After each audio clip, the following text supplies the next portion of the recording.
ਅੱਜ ਬਲੌਗ 7 ਸ਼ੁਰੂ ਕਰਦੇ ਹਾਂ। ਜਦੋਂ ਮੈਂ ਲਾਸਟ ਵੀਕ ਕਰ ਰਹੀ ਸੀ ਕਿ ਸੁਣਾ ਰਹੀ ਹੀ ਗੱਲ, ਮੈਂ ਕਿ 2 ਦਿਨ ਪਹਿਲਾਂ ਹੀ ਬਲੌਗ 6 ਵਿੱਚ, ਤੇ ਮੈਂ ਕਿਹਾ ਸੀ ਕਿ ਆਪਾਂ ਇੰਡੀਆ ਤੋਂ ਨਿਕਲਦੇ ਹਾਂ, ਬਾਹਰਲੇ ਦੇਸ਼ ਜਾਂਦੇ ਹਾਂ ਪਨਾਮਾ ਦੇ ਵਿੱਚ। ਤੇ ਮੈਂ ਸ਼ੁਰੂ ਕਰ ਲਈ ਕਹਾਣੀ, ਪਰ ਫਿਰ ਮੈਨੂੰ ਬਾਅਦ ਵਿੱਚ ਮੈਨੂੰ ਫਿਰ ਇੱਕ ਚੀਜ਼ ਹੋਰ ਯਾਦ ਆਈ। ਮਤਲਬ ਕਿ ਜਿਵੇਂ ਮੈਨੂੰ ਪਿਛਲੀ ਜਿਹੜੀ ਭੁੱਲ ਜਾਂਦੀ ਆ ਤੇ ਜੋ ਮੈਂ ਅੱਗੇ ਤੋਂ ਪੀ ਤੇ ਫਿਰ ਮੈਨੂੰ ਯਾਦ ਆਈ, ਪਰ ਮੈਂ ਤੁਹਾਨੂੰ ਦੱਸ ਦਿੰਦੀ ਉਹ ਕੀ ਸੀ। ਉਹ ਇੰਡੀਆ ਦੀ ਹੀ, ਤੇ ਜਿਸ ਤਰ੍ਹਾਂ ਆਪਣੇ ਪੰਜਾਬ ਦੇ ਵਿੱਚ ਤੇ ਯੂਪੀ 'ਚ ਬਹੁਤ ਜ਼ਿਆਦਾ ਮੌਸਮ ਦਾ ਵੀ ਮਤਲਬ ਕਿ ਫਰਕ ਹੈਗਾ। ਉੱਥੇ ਲੂਆਂ ਵਗਦੀਆਂ ਨੇ, ਹੈ ਨਾ, ਕਿ ਘਰ ਖੇਤਾਂ ਦੇ ਵਿੱਚ ਹੁੰਦੇ ਨੇ ਤੇ ਬਹੁਤ ਜ਼ਿਆਦੀਆਂ ਲੂਆਂ ਵਗਦੀਆਂ, ਗਰਮੀ ਵੀ ਬੜੀ ਅੰਤ ਦੀ ਹੁੰਦੀ ਆ। ਉੱਥੇ ਵੀ ਬਹੁਤ ਸਾਰੇ ਪੰਜਾਬੀ ਆ, ਲੋਕਾਂ ਨੇ ਆਪਣੇ ਬਹੁਤ ਵੱਡੇ ਫਾਰਮਰ ਹੈਗੇ ਨੇ, ਪਰ ਮੇਰੇ ਨਸੀਬ ਜਿਹੜਾ ਸੀ ਉਹ ਇੱਦਾਂ ਦਾ ਹੀ ਡਾਵਾਂਡੋਲ ਸੀ ਜਿਸ ਜਗ੍ਹਾ 'ਤੇ ਮੈਂ ਹਾਂ। ਤੇ ਉੱਥੇ ਰਾਤਾਂ ਨੂੰ ਬਹੁਤ ਲੂਆਂ ਵਗਦੀਆਂ, ਦਿਨੇ ਦੁਪਹਿਰੇ ਐਕਚੁਅਲੀ। ਤੇ ਪਰ ਜਿਵੇਂ ਮੈਂ ਵਾਂ ਤੇ ਮੇਰੇ ਕੋ ਤੇ ਇੱਦਾਂ ਹੀ ਨਾ ਜਿਵੇਂ ਕੋਈ ਸਜ਼ਾ ਮਿਲੀ ਹੋਈ ਮੈਨੂੰ, ਤੇ ਮੈਂ ਰਾਤਾਂ ਨੂੰ ਇਕੱਲੀ ਉੱਥੇ ਸੁੱਤੀ ਪਈ, ਰੋਣਾ ਚਲਾਉਣਾ, ਸਾਰੇ ਇੱਧਰ ਉੱਧਰ ਖਿਲਰੇ ਹੋਏ ਕੱਪ ਆਪਣੇ ਮੰਜੇ ਢਾ ਕੇ ਸੁੱਤੇ। ਤੇ ਮੈਂ ਕਹਿਣਾ ਹਾਏ ਰੱਬਾ, ਕਿ ਮੈਨੂੰ ਇਹ ਪਤਾ ਹੀ ਨਹੀਂ ਕਿ ਮੇਰੇ ਲਈ ਕੀ ਠੀਕ ਆ ਜਾਂ ਮੇਰੇ ਲਈ ਕੀ, ਮੈਨੂੰ ਪਹਿਲਾਂ ਪਤਾ ਨਹੀਂ ਸੀ। ਹੁਣ ਜਿਵੇਂ ਮੈਨੂੰ ਪਤਾ ਕਿ ਮੇਰੇ ਲਈ ਚੰਗਾ ਜਾਂ ਬੁਰਾ ਕੀ ਹੈਗਾ, ਮੈਨੂੰ ਕਿਹੋ ਜਿਹੀ ਜ਼ਿੰਦਗੀ ਚਾਹੀਦੀ ਆ। ਉਦੋਂ ਮਤਲਬ ਕਿ ਅਸੀਂ ਜਿਵੇਂ ਬੇਸ਼ੱਕ ਅਸੀਂ ਜ਼ਮੀਨ ਜਾਇਦਾਦ ਵਾਲੇ ਮੇਰੇ ਪੇਕੇ ਘਰ, ਪਰ ਫਿਰ ਅਸੀਂ ਮਤਲਬ ਕਿ ਬਹੁਤ ਜ਼ਿਆਦਾ ਅੰਦਰੇ ਰਹਿਣ ਵਾਲੇ ਸੀ। ਤੇ ਮੈਨੂੰ ਬਹੁਤ ਜ਼ਿਆਦਾ ਲੋਕ ਜਿਹੜੇ ਖੇਤਾਂ 'ਚ ਰਹਿੰਦੇ ਉਹ ਮੈਨੂੰ ਪਸੰਦ ਹੁੰਦੇ ਸੀ, ਪਰ ਦਰਅਸਲ ਮੈਨੂੰ ਪਤਾ ਨਹੀਂ ਕਿ ਮੈਨੂੰ ਕੀ ਕਸ਼ਟ ਭੋਗਣੇ ਪੈਣੇ ਉੱਥੇ ਜਾ ਕੇ। ਉੱਥੇ ਮੇਰੇ ਲਈ ਕੁਛ ਨਹੀਂ ਹੈਗਾ। ਤੇ ਮੈਂ ਰਾਤ ਨੂੰ, ਮੈਂ ਜਿਹੜੀ ਗੱਲ ਤੁਹਾਨੂੰ ਦੱਸਣੀ ਸੀ, ਮੈਂ ਸਾਰੀਆਂ ਰਾਤਾਂ ਮੇਰੀਆਂ ਇੱਦਾਂ ਹੀ ਨਿਕਲ ਜਾਂਦੀਆਂ ਸੀ ਉੱਥੇ ਲੰਮੇ ਪਈ ਤੇ ਸੋਚਦੀ ਸਾਰੀ ਰਾਤ। ਤੁਸੀਂ ਸੋਚੋ ਅਜੇ ਵਿਆਹ ਨੂੰ ਮਹੀਨਾ ਹੋਇਆ ਹੋਵੇ ਤੇ ਅੱਖਾਂ ਇਨਸਾਨ ਦੀਆਂ ਮਤਲਬ ਇੱਦਾਂ ਮੇਰੀਆਂ ਅੱਖਾਂ ਹੀ ਖਾਲੀ ਹੋ ਚੁੱਕੀਆਂ ਸੀ, ਸੁਪਨਿਆਂ ਤੋਂ ਖਾਲੀ ਹੋ ਚੁੱਕੀਆਂ ਸੀ। ਸਕਿਨ ਮੇਰੀ ਸਾਥ ਛੋੜੀ ਜਾਂਦੀ ਹੈ ਜੀ ਜਵਾਨੀ ਵਿੱਚ ਹੀ, 20 ਸਾਲ ਦੀ ਉਮਰ ਵਿੱਚ ਹੀ। ਮਤਲਬ ਕਿ ਮੈਨੂੰ ਸਮਝ ਨਹੀਂ, ਮੈਂ ਕਿ ਇੱਕਦਮ ਮੈਂ ਡਰਾਈ ਫੀਲ ਕਰਨ ਡਈ, ਮਤਲਬ ਕਿ ਅੰਦਰੋਂ ਬਾਹਰੋਂ ਇੱਦਾਂ ਹੋਇਆ ਸੀ।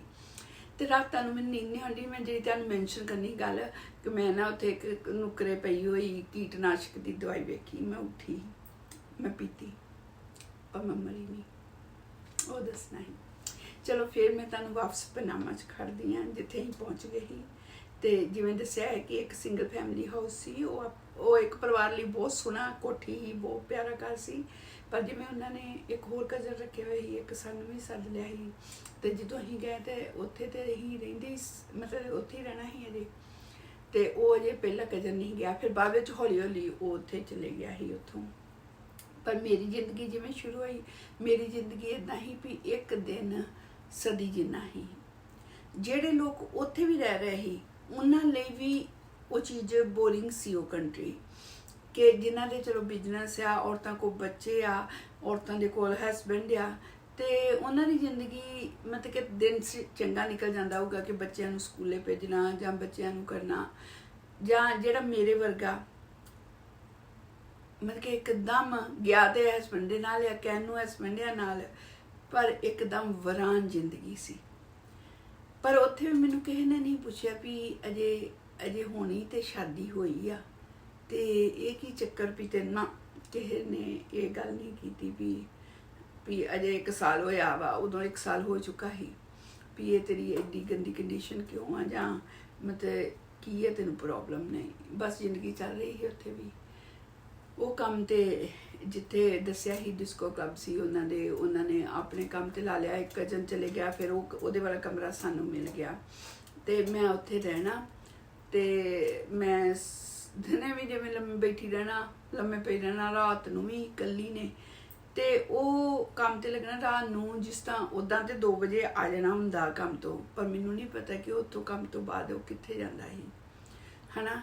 ਤੇ ਉਹਨੂੰ ਮਤਲਬ ਇੱਕ ਸਾਧਨ ਮਿਲ ਗਿਆ। ਉਹਦਾ ਮੰਜ਼ਿਲ ਇਹ ਸੀ ਕਿ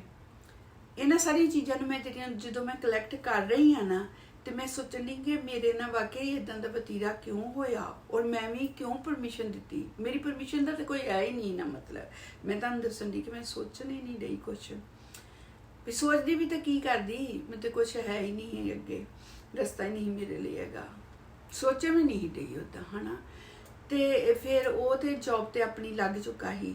ਤੇ ਰਾਤ ਨੂੰ ਜਿਵੇਂ ਉੱਦਾਂ ਮੇਰੇ ਹਿਸਾਬ ਨਾਲ ਬੰਦ ਹੋ ਜਾਂਦੀ ਹੋਣੀ 2-3 ਵਜੇ, ਤੂੰ ਨਾ ਆਉਣਾ ਹੁੰਦਾ। ਤੇ ਕਈ ਵਾਰ ਮੈਂ ਵੇਖਣਾ, ਮੈਂ ਸਾਰੀ ਰਾਤ ਨਿਕਲ ਜਾਣੀ ਇੱਦਾਂ ਹੀ ਅੱਖਾਂ 'ਚ, ਤੇ ਦਿਨ ਜੇ ਚੜ ਜਾਣਾ ਮੈਨੂੰ ਨਜ਼ਰ ਆਉਣਾ, ਤੇ ਮੈਂ ਵੇਖਣਾ ਉਦੋਂ ਆਉਣਾ ਉਹਨੇ, ਮਤਲਬ ਕਿ ਦਿਨ ਚੜੇ ਉਹਨੇ ਆਉਣਾ, ਫਿਰ ਉਹਨੇ ਆ ਕੇ ਉਸ ਬੈੱਡ ਤੇ ਸੌ ਜਾਣਾ, ਮੈਂ ਉੱਠ ਜਾਣਾ। ਮੈਂ ਕਿ ਇੱਦਾਂ ਹੀ ਬਸ ਔਨ ਆਫ ਜ਼ਿੰਦਗੀ ਚੱਲਦੀ ਰਹੀ। ਮੈਨੂੰ ਇੱਦਾਂ ਲੱਗਾ ਕਿ ਸਾਰੇ ਬਹੁਤ ਮੈਨੂੰ ਪਿਆਰ ਕਰਦੇ ਆ, ਵੀ ਰਿਸ਼ਤੇਦਾਰ ਹੋਣ ਕਰਕੇ ਬਹੁਤ ਜ਼ਿਆਦਾ ਪਿਆਰ ਕਰਦੇ, ਮਿਲੇ ਵੀ ਪਿਆਰ ਔਰ ਇੱਜ਼ਤ ਦੇਂਦੇ, ਪਰ ਜਦੋਂ ਤੁਹਾਨੂੰ ਜਿਹਦੇ ਨਾਲ ਤੁਸੀਂ ਰਹਿੰਦੇ ਜੇ ਉਹ ਪਤਾ ਨਹੀਂ ਉੱਥੇ ਉਹਨਾਂ ਨੂੰ ਕੀ ਤੁਹਾਡੇ ਬਾਰੇ ਜੋ ਕੰਡਿਆ ਜਾਂ ਕੀ ਕੰਡਿਆ, ਜੋ ਵੀ ਕੰਡਿਆ, ਪਰ ਉਹ ਇੱਜ਼ਤ ਪਿਆਰ ਲੋਕਾਂ ਦੀ ਦਿੱਤੀ ਕਿਸੇ ਕੰਮ ਨਹੀਂ ਆਉਂਦੀ। ਜਿਹੜਾ ਤੁਹਾਡੇ ਨਾਲ ਆ ਉਹ ਤੁਹਾਨੂੰ ਲਾ ਕੇ ਸੁੱਟਣ ਡਿਆ ਦੁਨੀਆ ਦੇ ਸਾਹਮਣੇ। ਫਿਰ ਜਿਵੇਂ ਤੁਹਾਨੂੰ ਦੱਸਿਆ ਉਹਨਾਂ ਸੋਸ਼ਲ ਲਾਈਫ ਵੀ ਉਹ ਚਲੇ ਜਾਂਦੇ ਸੀ, ਉਹਨਾਂ ਦੇ ਰਿਸ਼ਤੇਦਾਰ ਜਾਂ ਮੇਰੇ ਰਿਸ਼ਤੇਦਾਰ ਸਾਰਿਆਂ ਦੇ ਨਾਲ ਮੈਂ ਵੀ ਪਿਆਰ ਨਾਲ ਬੋਲਦੀ ਹਾਂ, ਸਾਰਿਆਂ ਦੇ ਘਰ ਵੀ ਜਾਂਦੀ ਹਾਂ, ਸਭ ਕੁਝ ਕਰਦੀ ਹਾਂ, ਪਰ ਆਪਣੇ ਘਰ ਸੁਖੀ ਨਹੀਂ ਹਾਂ। ਤੇ ਫਿਰ ਇਸੇ ਤਰ੍ਹਾਂ ਜ਼ਿੰਦਗੀ ਚੱਲਦੀ ਰਹੀ। ਜਦੋਂ ਇਹਨੇ ਇੱਕ ਮਤਲਬ ਬਹੁਤ ਮੈਨੂੰ ਬਸ ਉਹੀ ਯਾਦ ਹੈ ਜਿਹੜੇ 76 ਮਤਲਬ ਮੈਨੂੰ ਫਿਰਦੇ ਹੀ ਉਹਨਾਂ ਦੀ ਮਤਲਬ ਮੈਂ ਤੁਹਾਨੂੰ ਉਹੀ ਡਿਸਕਸ ਕਰਨੇ ਹੈਗੇ ਆ। ਤੇ ਇੱਕ ਰਾਤ ਉਹ ਜਦੋਂ ਦੂਸਰੇ ਕਦੇ ਚਲ ਗਏ, ਉਹਦੇ ਹੀ ਕਮਰੇ 'ਚ ਫਿਰ ਸਾਨੂੰ ਮਿਲ ਗਿਆ ਸੀ, ਤੇ ਮੈਂ ਉੱਥੇ ਪਈ ਹੋਈ। ਤੇ ਉਸ ਦਿਨ ਸੰਡੇ ਹੀ, ਕਿਉਂਕਿ ਸੰਡੇ ਉੱਥੇ ਗੁਰਦੁਆਰਾ ਸਾਹਿਬ ਬਣੇ ਹੋਏ ਸੀ, ਤੇ ਉੱਥੇ ਜਾਂਦੇ ਸੀ ਸਾਰੇ ਜਾਣੇ ਸੰਡੇ ਨੂੰ ਗੁਰਦੁਆਰੇ 'ਚ। ਤੇ ਮੈਂ ਵੇਖਿਆ ਸਵੇਰ ਦੇ 5-6 ਵਜੇ ਤੇ ਦਿਨ ਚੜ੍ਹਨ ਡਿਆ ਸੀ, ਤੇ ਚੜ੍ਹਨ ਡਿਆ, ਤੇ ਮੈਂ ਵੇਖਿਆ, ਤੇ ਮੈਂ ਪਈ ਹਾਂ ਲੰਮੇ, ਤੇ ਮੈਂ ਵੇਖਿਆ ਖਲੋਤਾ ਆ ਗਿਆ ਕੰਮ ਤੋਂ, ਤੇ ਮੈਂ ਬਸ ਇੰਨਾ ਕਿਹਾ ਕਿ ਆ ਗਿਆ। ਉਹ ਬੜਾ ਟਾਈਮ ਲਾਇਆ, ਇੰਨਾ ਹੀ ਕਿਹਾ, ਤੇ ਮੇਰੇ ਕੋ ਸੁੰਨ ਮਾਰਿਆ। ਆਹ ਵਾਲਾ ਮੇਰਾ ਦੰਦ ਹੈ ਨਾ ਜਿਹੜਾ, ਆਹ ਵਾਲਾ ਲੈਫਟ ਸਾਈਡ ਤੇ ਇਹ ਥੱਲੇ ਡਿੱਗ ਗਿਆ,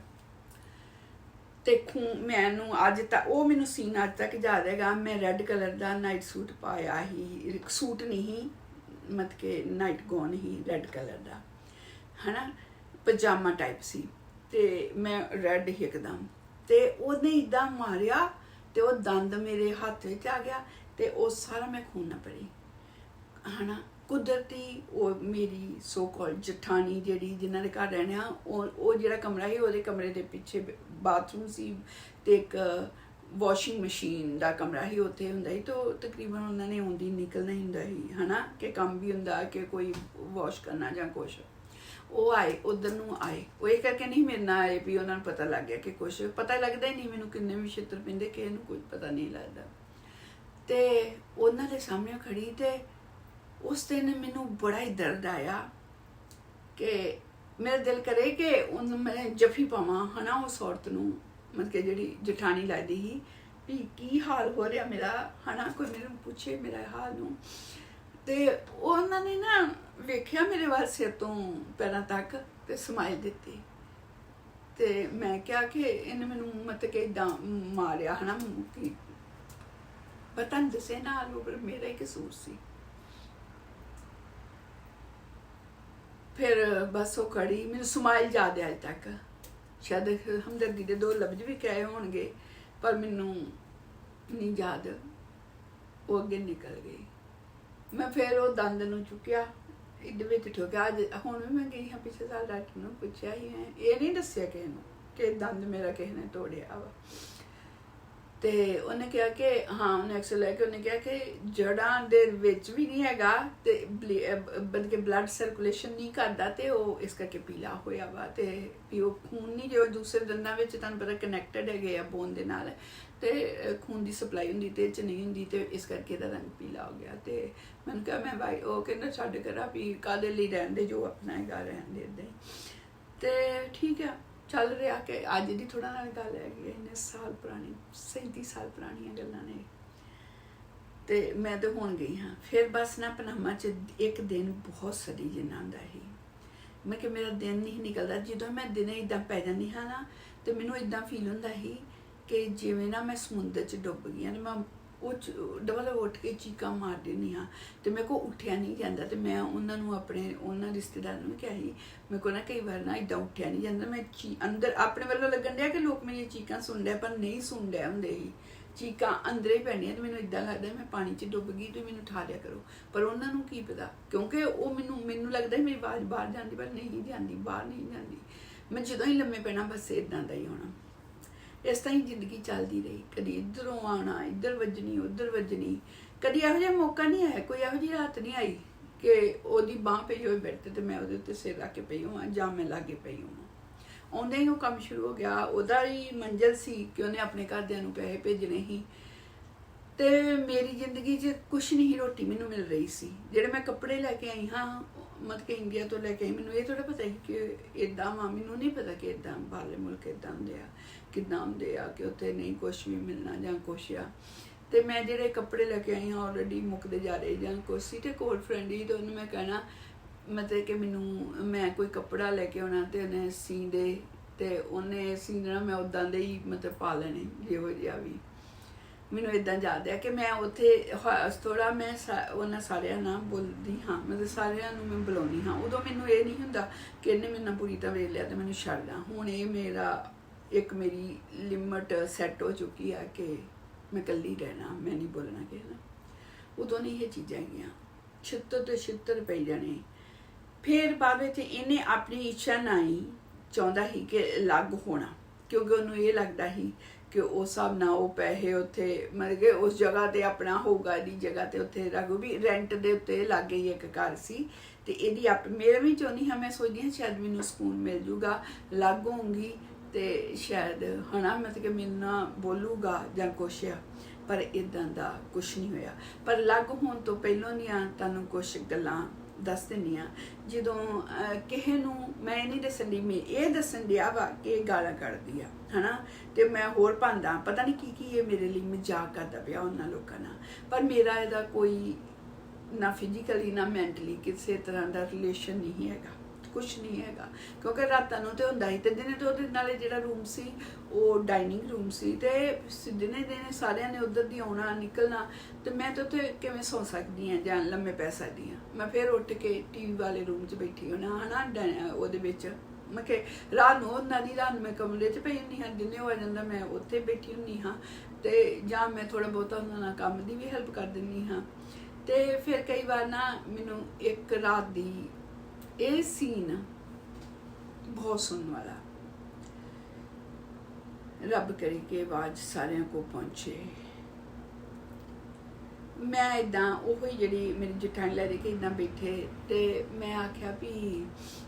ਮਤਲਬ ਕਿ ਜਿਵੇਂ ਰਾਤ ਨੂੰ ਕੰਮ ਤੇ ਸ਼ਾਮ ਨੂੰ 6 ਵਜੇ ਇਹ ਕੰਮ ਸ਼ੁਰੂ ਕਰਦਾ ਸੀ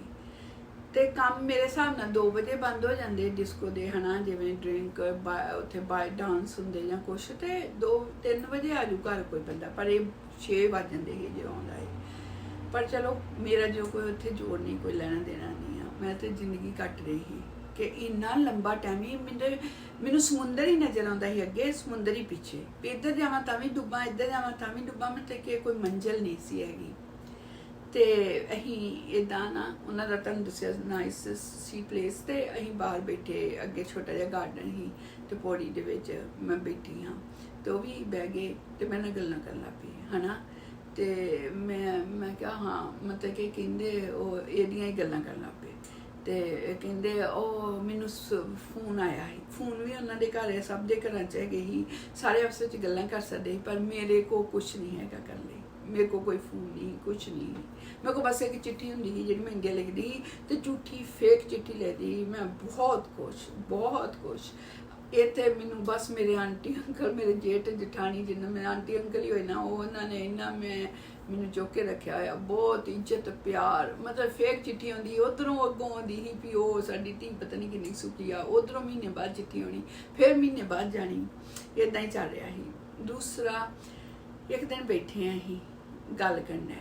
ਕਹਿੰਦੇ ਉਹ ਅੱਛਾ ਦੂਸਰੀ ਜਿਹੜੀ ਤੁਹਾਨੂੰ ਦੱਸਿਆ ਦੂਸਰੇ ਕਜ਼ਨ ਦੀ ਵਾਈਫ ਸੀ, ਉਹ ਦੱਸਿਆ ਸੀ ਲੱਗ ਹੋ ਗਿਆ। ਚਲੋ ਮੈਂ ਤੁਹਾਨੂੰ ਇੱਦਾਂ ਦੱਸਦੀ, ਕਨਫਿਊਜ਼ ਹੋ ਜਾਣੀ। ਜਿਵੇਂ ਇੱਕ ਇਹ ਸੀ ਜਿਹਨਾਂ ਮੇਰਾ ਵਿਆਹ ਹੋਇਆ ਤੇ ਦੂਸਰੇ 2 ਕਜ਼ਨ ਸੀ ਉਹਨਾਂ ਦੀਆਂ ਵਾਈਫ, ਉਹ ਦੋਨੋਂ ਜੇਠ ਜਠਾਣੀ ਸਮਝ ਲਓ ਹੋ ਗਏ। ਤੇ ਮਤਲਬ ਕਿ ਤੁਹਾਨੂੰ ਉਹ ਸਿਚੁਏਸ਼ਨ ਦੀ ਸਮਝ ਆ ਰਹੀ। ਤੇ ਜਿਹੜੀ ਵੱਡੀ ਜੇਠ ਜਠਾਣੀ ਜਿਹਨੇ ਮੇਨ ਸੀ ਘਰ ਦੇ ਵਿੱਚ, ਜਿਨ੍ਹਾਂ ਨੇ ਸਾਨੂੰ ਸੱਦਿਆ ਸੀ ਤੇ ਜਿਹੜੇ ਸਾਰੇ ਕਤਾ ਸੀ ਉਹਨਾਂ ਦੇ ਨਾਲ ਹੀ ਰਹਿੰਦੇ ਹਾਂ। ਦੂਸਰਾ ਆਪਣੇ ਕਜ਼ਨ ਜਿਹੜਾ ਸੀ ਉਹ ਲੱਗ ਹੋ ਚੁੱਕਾ ਸੀ ਤੇ ਉਹਦੀ ਵਾਈਫ ਤੇ ਉਹ ਆਪਣੇ ਰਹਿੰਦੇ ਸੀ ਤੇ ਇਹ ਮੈਨੂੰ ਕਹਿਣ ਲੱਗੇ, ਉਹ ਕਹਿੰਦੇ ਉਹ ਨਾ ਮੈਂ ਰਾਤ ਨੂੰ ਉੱਠਣਾ ਹੁੰਦਾ ਨਾ ਜਲਦੀ, ਤੇ ਜਦੋਂ ਉਹਨੇ ਸਵੇਰੇ ਮੇਰੇ ਹਸਬੈਂਡ ਨੇ ਕੰਮ ਤੇ ਜਾਣਾ ਹੋਣਾ, ਦੂਸਰੀ ਇਹ ਮੈਨੂੰ ਦੱਸਣ ਡਈ, ਇਹ ਵਾਲੀ ਜਠਾਣੀ ਦੱਸਣ ਡਈ ਆ ਕਿ ਉਹ ਦੂਸਰੀ ਨੇ ਕਾਲ ਕੀਤੀ ਵੀ ਦੱਸਣ ਡਈ, ਮੈਂ ਨਾ ਉਹਨੂੰ ਕਹਿੰਦੀ ਹੁੰਦੀ ਆ ਮੇਰੇ ਹਸਬੈਂਡ ਨੂੰ ਵੀ ਕਹਿੰਦੀ ਹੁੰਦੀ ਆ ਮੇਰਾ ਹਸਬੈਂਡ ਕਾਹਦਾ ਮਤਲਬ ਕਿ ਉਹਨੂੰ ਕਹਿੰਦੀ ਹੁੰਦੀ ਮੈਨੂੰ ਜਗਾ ਦੇ ਹੈ ਨਾ, ਮੈਂ ਅਲਾਰਮ ਨਹੀਂ ਲਾਉਂਦੀ ਹੁੰਦੀ, ਫਿਰ ਮੈਨੂੰ ਜਗਾ ਦਿੰਦਾ। ਤੇ ਮੈਨੂੰ ਇੱਦਾਂ ਗੱਲ ਦੱਸਣ ਡਿਆ ਕਿ ਹਾਂ ਉਹ ਮੈਂ ਕਿਹਾ ਮੈਂ ਫੋਨ ਕਰਦੀ ਤੇ ਫੋਨ ਚੁੱਕਦਾ ਹੀ ਨਹੀਂ ਆ, ਕਿਉਂਕਿ ਇਹਨਾਂ ਦਾ ਬਿਜ਼ਨਸ ਇਹਨਾਂ ਦੇ ਬਿਜ਼ਨਸ ਦਾ ਕੰਮ ਕਰਦੇ, ਤੇ ਮੈਂ ਇਹਨਾਂ ਦੇ ਘਰ ਹੀ ਜਿਹੜਾ ਫੋਨ ਪਿਆ ਵਾ ਲਿਵਿੰਗ ਰੂਮ 'ਚ, ਤੇ ਮੈਂ ਉੱਥੋਂ ਕਰਦੀ ਉਹਨੂੰ ਹੈ ਨਾ, ਵੀ ਜਿਵੇਂ ਘਰੋਂ ਵੀ ਚਲੇ ਗਿਆ, ਘਰ ਵੀ ਨਾ ਬੋਲਿਆ, ਰਾਤ ਵੀ ਨਹੀਂ ਆਇਆ, ਦਿਨੇ ਮਤਲਬ ਕਿ ਇੱਦਾਂ ਹੀ ਆਇਆ, ਸੌਇਆ, ਰੋਟੀ ਖਾਧੀ ਤੇ ਉਹ ਚਲੇ ਗਿਆ, ਗੱਲ ਫਿਰ ਨਹੀਂ ਹੋਈ। ਤੇ ਫਿਰ ਮੈਂ ਫੋਨ ਕਰਦੀ ਹਾਂ ਵੀ ਚੱਲ ਫੋਨ ਤੇ ਗੱਲਬਾਤ ਕਰਾਂ, ਤੇ ਮੈਂ ਉਹਨੂੰ ਕਿਹਾ ਵੀ ਮੈਂ ਫੋਨ ਕਰਦੀ ਹਾਂ ਤੇ ਚੁੱਕ, ਅੱਛਾ ਤੇਰਾ ਫੋਨ ਚੁੱਕਦਾ ਨਹੀਂ ਉਹ, ਮੈਂ ਕਿਹਾ ਨਹੀਂ, ਤੇ ਕਹਿੰਦੇ ਉਹ ਤੇ ਦੱਸਣ ਡਈ ਰਾਤੀ ਵੀ ਮੇਰੀ 1 ਘੰਟਾ ਗੱਲ ਹੁੰਦੀ ਰਹੀ ਉਹਦੇ ਨਾਲ, ਉਹਦੇ ਨਾਲ ਗੱਲ ਹੁੰਦੀ ਰਹੀ, ਮੈਂ ਨਾਂ ਦੇਵਾਂ ਕਿਉਂਕਿ ਉਹਦਾ ਤੁਹਾਨੂੰ ਪਤਾ ਨਹੀਂ ਲੱਗਣਾ, ਉਹਦਾ ਨਾਮ ਹੁੰਦਾ ਸੀ ਬਲਦੇਵ, ਮੇਰੀ ਉਹਦੇ ਨਾਲ ਗੱਲ ਹੁੰਦੀ ਰਹੀ ਬਲਦੇਵ ਨਾਲ। ਮੈਂ ਕਿਹਾ ਅੱਛਾ, ਮੈਂ ਕਿਹਾ ਅੱਛਾ, ਜਦੋਂ ਹੀ ਮੇਰੇ ਮੂੰਹੋਂ ਨਿਕਲ ਗਿਆ, ਮੈਨੂੰ ਇਹ ਨਹੀਂ ਪਤਾ ਵੀ ਇਸ ਦੁਨੀਆ ਤੇ ਮੇਰਾ ਕੋਈ ਹਮਦਰਦ ਨਹੀਂ ਆ। ਤੇ ਕਹਿੰਦੀ ਮੈਂ ਤੇ ਰੋਜ਼ ਰਾਤ ਨੂੰ ਅਲਾਰਮ ਵੀ ਨਹੀਂ ਲਾਉਂਦੀ, ਬਸ ਉਹਨੂੰ ਕਹਿ ਦਿੰਦੀ ਆ ਤੇ ਉਹ ਮੈਨੂੰ ਜਗਾ ਦਿੰਦਾ ਵਾ। ਯਕੀਨ ਕਰਿਓ ਉਹ ਵੀ ਔਰਤ, ਮੈਂ ਵੀ ਔਰਤ, ਮੈਂ ਇਸ ਚੀਜ਼ਾਂ ਸੁਣ ਰਹੀ ਹਾਂ। ਤੇ ਮੈਂ ਕਹਿੰਦੀ ਕਿ ਮੈਂ ਫੋਨ ਕਰਦੀ ਹਾਂ ਨੂੰ, ਤੇ ਮੇਰੇ ਨਾਲ ਤੇ ਉਹ ਕਹਿੰਦਾ ਕਿ ਟਾਈਮ ਹੀ ਨਹੀਂ ਹੈਗਾ, ਫੋਨ ਬੰਦ ਕਰ, ਟਾਈਮ ਨਹੀਂ ਹੈਗਾ, ਫੋਨ ਬੰਦ ਨਹੀਂ ਕਰ। ਤੇ ਮੈਂ ਕਿਹਾ ਉਹਦੇ ਨਾਲ, ਮੈਂ ਕਿਹਾ ਜਿਹਦੀ ਸ਼ਕਲ, ਮੈਂ ਕਿਹਾ ਇਸ ਆਦਮੀ ਦੀ, ਇਸ ਬਲਦੇਵ ਨਾਂ ਦੇ ਆਦਮੀ ਦੀ ਇੱਦਾਂ ਹੋ ਗਈ ਹੀ, ਮਤਲਬ ਕਿ ਇਹਨੂੰ ਸਭ ਤੋਂ ਭੈੜੀ ਔਰਤ, ਮੈਂ ਤੁਹਾਨੂੰ ਅੱਗੇ ਵੀ ਦਿਖਾਉਂਗੀ, ਅਮਰੀਕਾ 'ਚ ਵੀ ਪਹੁੰਚ ਕੇ ਸਭ ਤੋਂ ਬਦਸੂਰਤ ਔਰਤ ਨੂੰ ਇਹ ਮੇਰੇ ਸਾਹਮਣੇ ਸਭ ਤੋਂ ਜ਼ਿਆਦਾ ਸੋਹਣੀ ਬਣਾ ਦਿੰਦਾ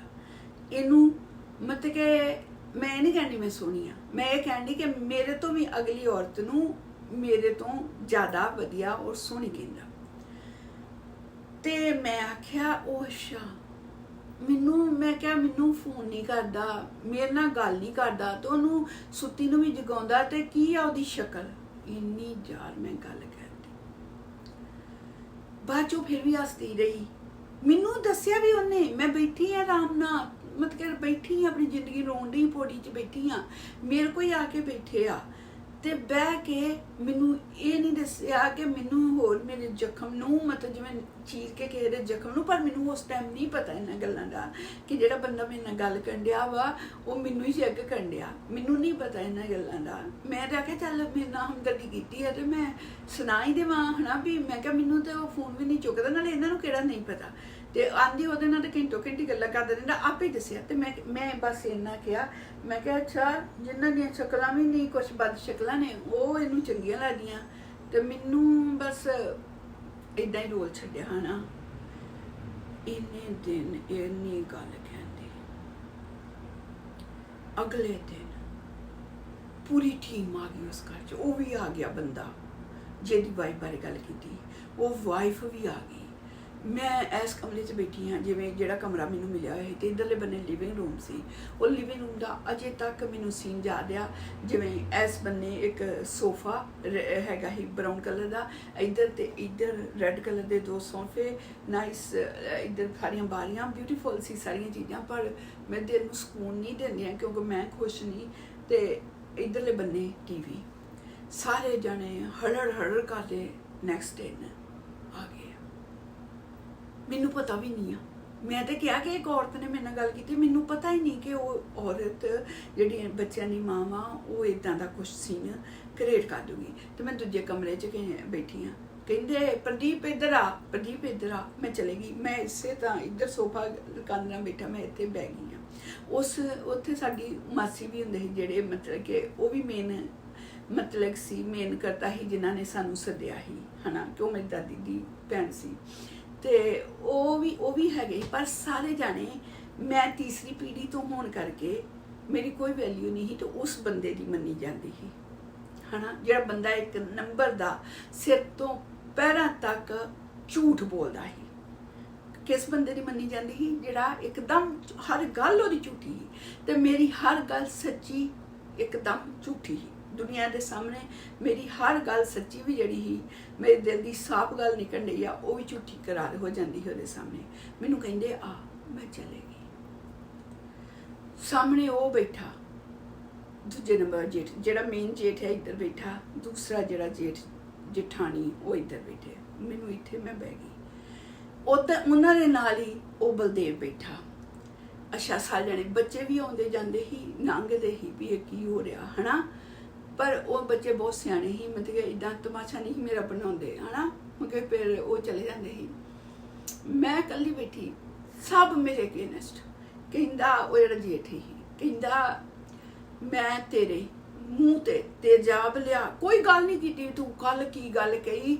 किसी ने सुनिया ही नहीं कि जिन्हों मैं ये गल कही भी वो औरत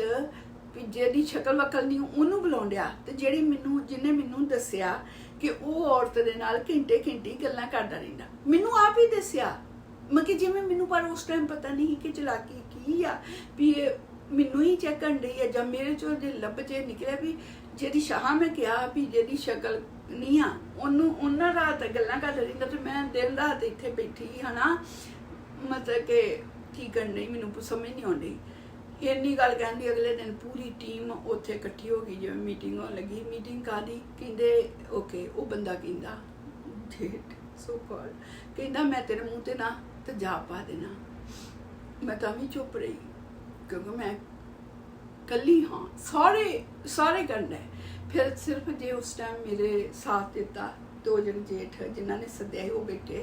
तो कहंदा उन्होंने कहन लगा, ये भी कहन लगा, तो जो बलदेव ही जो विआया होया मेरे नाल वो भी कहन लगा, दूजा भी कहन लगा, जी वोटी ने मेरे इदा कहता है वो भी कहन लगा कि इनू इथों कड्डो। मैं वेखन डई अपने उस जेठ वाल भी वो की जा रहा, उन्होंने कहता पाजी इनू इथों कड्डो, इनू चढ़ाओ इंडिया। मैं भी वेखन डई हाँ, तुसीं यकीन करना बिंद देना, मैं उन्होंने कुछ नहीं बोलन डई, मेरिया डरिया हुई अखां मैं उन्होंने वाल वेखन डई हाँ। तो अंदरे मैं कहन डई हाँ, अंदरे मैनू पता की याद आउंदिया ही कि ओ गॉड जे मैनू इन्हें भेज दिता, मैनू तेजाब का कुछ नहीं हैगा, जे मैनू भेजा तो मतलब कि किन्ने मतलब कि मेरे माँ भरा किन्ने भेजता होंगे दुनिया सामने। मेरे सामने ना वो लोग मैनू मासा नहीं नजर आते, इन्ना कां करौला पै गया ही ना, बिल्कुल मेरी नज़र नहीं आते जिन्हें मेरे सामने बैठे। मेरे सामने सिर्फ मेरी माँ ते भरा मेरे अखां के सामने। पर मैं सोचदी जे मैनू उदों अकल आ जाती तो मैं कहती कि हाँ तुसीं की चढ़ाना, मैं खुद चढ़ती इंडिया तो टिकट मंगा के ना, पर मैनू इदा नहीं, मैनू डर लगन दिया।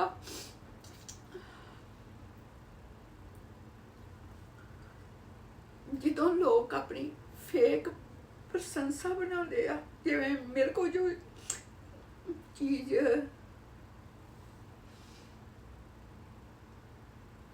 जो मेरे को चीज़ नहीं सी,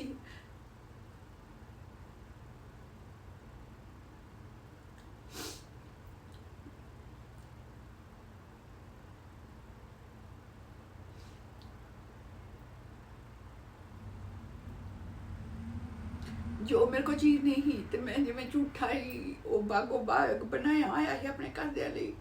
कि मैं बहुत खुश हाँ। तो मैं सोचती नहीं कि वह ड्रामा जिहड़ा वा मतलब कि खुल जाए, तो मेरी अखां के सामने दूसरा मैनू ये ही कि मैं अपने ब्रदर लिए कुछ करना, अपनी जिंदगी ते जो होगी सो होगी। तो उन्होंने कहा भी उन्होंने जिन्होंने कहा भी इनू चढ़ाओ, उन्होंने ये कहा कि इनू नहीं चढ़ाना, जे जाऊगा तो वह भी नाल जाऊगा। ये चीज़ वो मेरे सामने होर इज्जत के पात्र बन गए कि मैं उन्होंने फरिश्ते की तरह ही पूजन लग पई, इन्नी इज्जत कर लग पई। पर मैनू उस जठानी बारे बहुत कई बार मन च आउंदा भी किन्नी वो झूठी समाइल सी। तू सोच कि जिस जठानी की गल करनी मेरे ना, और को भी 3 बच्चे, तेरे को भी 3 बच्चे, ਤੁਸੀਂ ਆਪਣੇ ਘਰ ਆਦਮੀ ਵੀ ਤੁਹਾਨੂੰ ਸੁਖੀ ਕਰ ਰੱਖਣ ਡਿਆ ਔਰ ਪਲੱਸ ਲਾ ਦਿਆ ਤੁਸੀਂ ਪਲੱਸ ਆਪਣੇ ਘਰਾਂ 'ਚ ਬਿਜੀ ਹੋ ਕਿਉਂਕਿ ਜਦੋਂ ਤੁਹਾਡੇ ਆਪਣਾ ਘਰ ਹੋਵੇ ਕਿੰਨਾ ਕੁਛ ਸਜਾਉਣ ਪਾਉਣ ਸਾਰਾ ਕੁਛ ਹੁੰਦਾ ਤੇ ਜਿਹਨੂੰ ਤੂੰ ਤੰਗ ਕਰਨੀ ਆ ਤੂੰ ਸੋਚ ਕਿ ਉਹਨੂੰ ਕੁਛ ਅਜੇ ਦੁਨੀਆ ਦੀ ਸਮਝ ਨਹੀਂ ਆ ਹੁਣ ਖੈਰ ਹੁਣ ਤੇ ਸਮਝ ਤੋਂ ਜ਼ਿਆਦਾ ਕੁਛ ਮੈਨੂੰ ਸਮਝ ਹੋ ਗਈ ਆ ਉਸ ਟਾਈਮ ਨਹੀਂ ਕੁਛ ਮੈਨੂੰ ਪਤਾ ਪਰ ਮੈਂ ਉਸ ਗੱਲ ਕਹਿ ਕੇ ਇੰਨਾ ਫਸੀ ਹਾਂ ਕਿ ਜਿਨ੍ਹਾਂ ਦੀਆਂ ਸ਼ਕਲਾਂ ਵੀ ਨਹੀਂ ਆ ਤੇ ਉਹਨਾਂ ਦੀ ਪੂਜਾ ਕਰਦਾ ਕਿਉਂਕਿ ਉਹਨੇ ਮੈਨੂੰ ਕਈ ਵਾਰ ਕਿਹਾ ਸੀ ਉਸ ਔਰਤ ਨੇ ਕਿ ਉਹਨੂੰ ਉਹ ਕਹਿੰਦਾ ਉਹ ਬਹੁਤ ਸੋਹਣੀ ਤੂੰ ਭਾਬੀ ਜੀ ਬਹੁਤ ਸੋਹਣੀ ਕਿੰਨੀ ਸੋਹਣੀ ਭਾਬੀ ਜੀ ਮੇਰੇ ਵਿਆਹ ਨੂੰ 1 ਸਾਲ ਹੋਇਆ ਉਹ 3 ਬੱਚਿਆਂ ਦੀ ਮਾਂ ਵੀ ਹੋ ਗਈ ਤੇ ਉਹਨੂੰ ਕਿ ਉਹਦੀ ਪੂਜਾ ਉਹਦੇ ਮੇਰੇ ਸਾਹਮਣੇ ਵੀ ਕਹਿੰਦਾ ਹੁੰਦਾ ਸੀ ਤੂੰ ਬਹੁਤ ਸੋਹਣੀ ਆ ਬਹੁਤ ਸੋਹਣੀ ਔਰ ਸੱਚੀ ਮੈਂ ਕਹਿੰਦੀ ਕਿ ਉਹਦੀ ਸ਼ਕਲ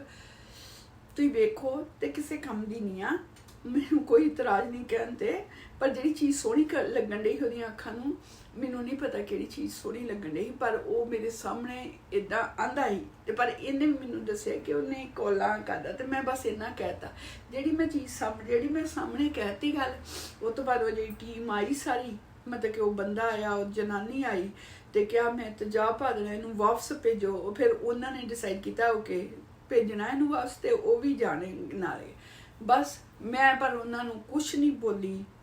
ਵੀ ਕੀ ਹੋਇਆ ਕੀ ਨਹੀਂ ਹੋਇਆ ਵੀ ਹੋਇਆ ਕੀ ਹੀ ਉਹ ਵੀ ਤੇ ਗੱਲ ਦੱਸੋ ਨਾ ਕੁਛ ਨਹੀਂ ਮੈਂ ਚੁੱਪ ਕਰਕੇ ਬੈਠੀ ਰਹੀ ਤੇ ਮੇਰੇ ਸਾਹਮਣੇ ਮੇਰੀਆਂ ਅੱਖਾਂ ਦੇ ਸਾਹਮਣੇ ਮੇਰੇ ਮਾਂ ਤੇ ਭਰਾ ਜਿਨ੍ਹਾਂ ਬਾਰੇ ਮੈਂ ਸੋਚਣ ਨਹੀਂ ਕਿ ਮੇਰਾ ਜਾਣਾ ਮਤਲਬ ਕਿ ਉਹਨਾਂ ਦੀ ਜ਼ਿੰਦਗੀ ਮਤਲਬ ਕਿ ਉਹ ਕੀ ਮਤਲਬ ਕਿ ਮੈਂ ਇਹਨਾਂ ਨੂੰ ਦੁਖੀ ਨਹੀਂ ਕਰਨਾ ਚਾਹੁੰਦੀ ਦੂਜੇ ਲਫ਼ਜ਼ਾਂ 'ਚ ਓਕੇ ਇਹ ਵੀ ਚੀਜ਼ ਹੋ ਗਈ फिर दिन शुरू हो गए निकलने शुरू हो गए मेरे कुछ नहीं मतलब कि लेना देना इन्हां चीज़ां च पर उन्हां लोकां नाल फिर मैं बोलन डई हाँ क्योंकि उन्हां नाल सारे बोलन डए आ ते उस घर विच उन्हां ने आउणा इन्हां ने उधर जाना ते मेरी तो कोई है ही नहीं ना भी मेरी कोई ये नहीं भी मैं ना बोला मेरा मतलब कि मैनूं बोलना ही पैना मतलब कि होर मेरा कोई चारा ही नहीं आ कि उत्थे मैं कल्ली एक बन्ने सारे जाने 10 जाने एक बन्ने आ ते बस इदा ही जिंदगी लंघती गई फिर अलग भी हो गए एक लागे ही एक अपार्टमेंट सी नाल दी गली विच ही थोड़ी दूर इन्ना दूर नहीं मतलब वॉकिंग ते ही